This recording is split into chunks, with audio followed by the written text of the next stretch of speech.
What's Daphne's backstory, including the running from the mafia part? Yeah, I can talk to you guys about that. So Daphne was born into a mafia family. Her father was a boss. When she was 10, her mother was killed by a rival mafia family. And so her and her brother became, they entered the family business. So Daphne's family business, the Fiorentino family, um, they specialize in money laundering and starting businesses. So they would do a lot of stuff that was virtuous in the way that they would help less fortunate Italian families start a business of their own. The only thing about that is that those businesses would be involved with money laundering for the Fiorentino family. Whether they were really, really a part of it or not, their business was a part of it on the condition that the Fiorentino family gave them the business. And then they also had a few businesses that obviously they ran themselves. So Daphne was in charge of a nightclub. This is why Daphne is very, very passionate about Bahama Mamas. Daphne was in charge of a nightclub. So she ran.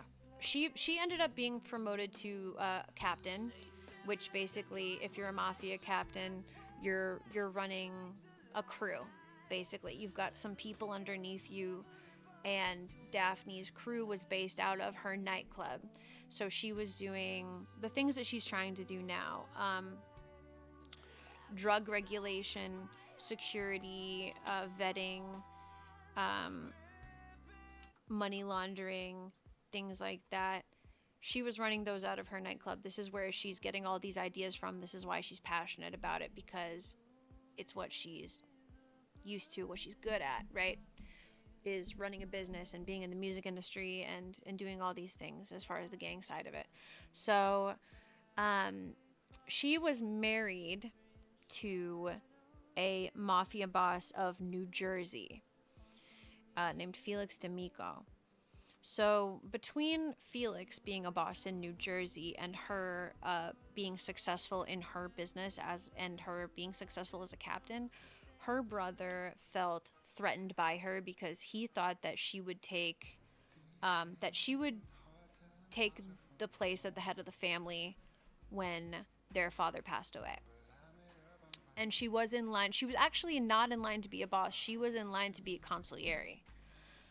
Which, if you guys know anything about mafia, yes, huge sibling rivalry. So if you guys know anything about mafia culture, the consigliere is kind of like the boss's right-hand man. He represents the boss. He or she, but it's usually men.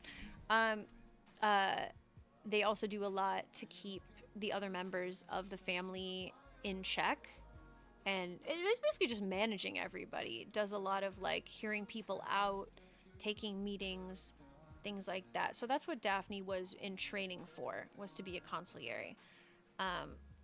Lots of information gathering, community outreach, relationship building, things like that.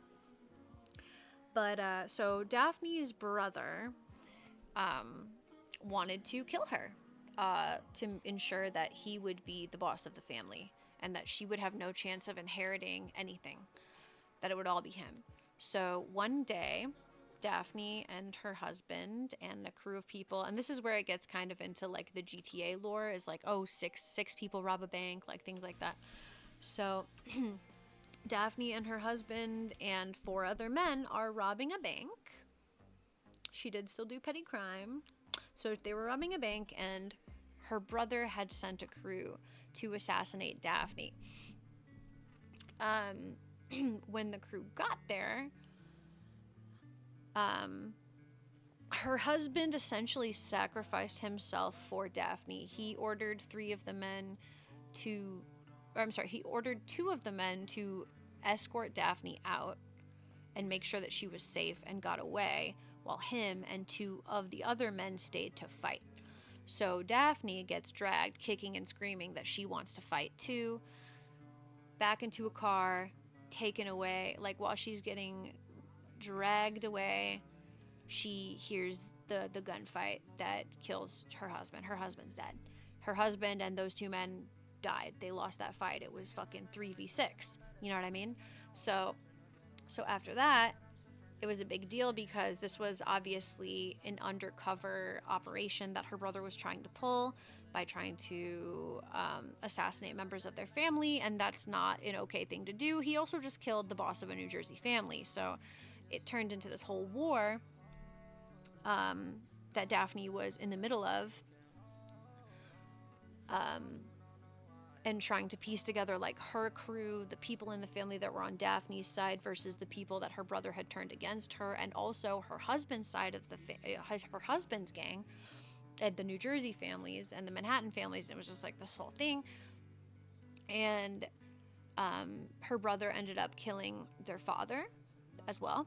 He's so power hungry and greedy that he killed their father, and he killed their consigliere because they had the will, which did ensure a certain degree of assets and responsibility to Daphne. So he killed them and destroyed them so that they could not fight. He was afraid of the retaliation for trying to kill Daphne. So he took out everybody that would oppose him, basically, so that he wouldn't have to face the consequences. Just trying to cover up the crime entirely. So, I know, this is right? It's like a movie, right? I wrote this shit over years. So after that, I don't know if I should give away the entire backstory. There's a lot more. So then a war is ensuing. There's battles. Soldiers are dying. You know, soldier meaning mafia soldiers. You know, lower ranked members, they're dying. There's robberies. You know, all kinds of stuff. And eventually, I'll just say it. Fuck it. Thank you, writer. I'll just say it. So Daphne gets a call from her best friend since she was a child. Her name is Adriana, and Adriana is her brother. Her brother's name is Frankie, by the way, Frankie Fiorentino. Adriana, Daphne's childhood best friend, is Frankie's girlfriend. Adriana is also power hungry. So she wants to meet Daphne on top of the Williamsburg Bridge, which is a spot that Daphne enjoys. And she, you know, is saying that she's gonna like apologize to Daphne, basically. Like, she's acting like she's gonna backstab Frankie, but she's not, and Daphne knows that. So Daphne prepares a group of men. So you've got the Williamsburg Bridge, right? Daphne has men prepared on both sides of the bridge, in cars, on the bike lane, and at the water in jet skis, so that there is no avenue that Daphne can get kidnapped, or if Daphne gets murdered, that her body can be taken. Right? So Adriana, they're at the top of the bridge, and Adriana pulls out a gun on Daphne. Daphne tackles Adriana off the bridge completely. Now, I mean, you know, Daphne's lost like everything at this point. She just doesn't care. She doesn't care if she dies. She tackles Adriana off the bridge. If you hear Daphne say this to somebody else, she'll tell people that it's a lapse of judgment, that she feels guilty, that she didn't value her life in that moment because her husband sacrificed her life. None of this played out in NoPixel, unfortunately. There is some of it that played out in a different server, but none of this played out in NoPixel. I never got the chance. Well, but this is all her backstory in anyway, so this couldn't play out. I've got a plan for NoPixel based on the backstory, but that's, you know, to TBA. So she tackles Adriana off the bridge. Adriana hits the water first. Daphne obviously is right on top of her. Both of their they've both got broken bones. They're incredibly injured. And when you hear Daphne tell the story, if she, you know, the next time she gets to, she doesn't get to say this to a lot of people because it's obviously very secret stuff. So Daphne's got like all her bones are broken. She like, even with broken bones in her arm, she takes Adriana and she shoves her head under the water, and Daphne puts all her weight on Adriana and makes sure she drowns. And And Daphne would have died too if it wasn't for the guys on the jet skis. They came and they picked up Daphne and they let Adriana drown. Um, Daphne goes to the hospital for 3 months to recover. She got a 3 month hospital stay. And once she gets out of the hospital, she negotiates with her brother that the war will end if she leaves New York City forever, never comes back, doesn't do crime, doesn't join a gang. She can leave and she can go anywhere she wants as long as she lives a civilian lifestyle. And that is when Daphne Malone changed her name from Daphne Fiorentino to Daphne Malone, which is a family name that her great-great-grandmother used as a disguise name in 1901, which that ties into the Red Dead lore. Dahlia Malone, which is my character from Red Dead and Wild RP, Daphne's great-great-grandmother, changes her name to Daphne Malone, goes to Los Santos, where she becomes a pop star. And she has been there ever since. And that is Daphne Malone's backstory. Do other families know about the betrayal by your brother? They do, and that's why there was a war. Everybody kind of knows that Daphne sacrificed herself to end the war. Basically. And the people that were on her side kind of like have respect for her. No one else knows about this in NoPixel. Solomon was told. In 3.0, she told Solomon these stories. But that is the only person. There's a clip of when the DiCenzos came into town where Daphne holds Vito DiCenzo up by gunpoint at the beach, making sure that he has no knowledge of her family in New York. She asks him, she's like, do you know about the Fiorentino D'Amico murders? And obviously they don't, because they're not a part of the backstory. Like, they don't know that shit. Like, they legitimately do not know anything about it. So Vito was just like, no, I don't know. It was cool. It was a really cool scene.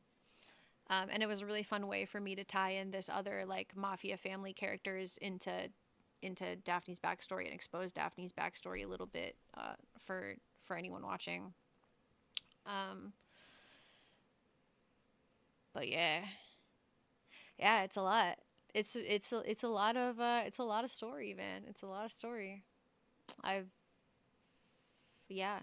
people. The funny thing is that Daphne now, obviously, where she's at, she has to like toe this line of being like really undercover so that her brother doesn't come for her, and also not taking any shit.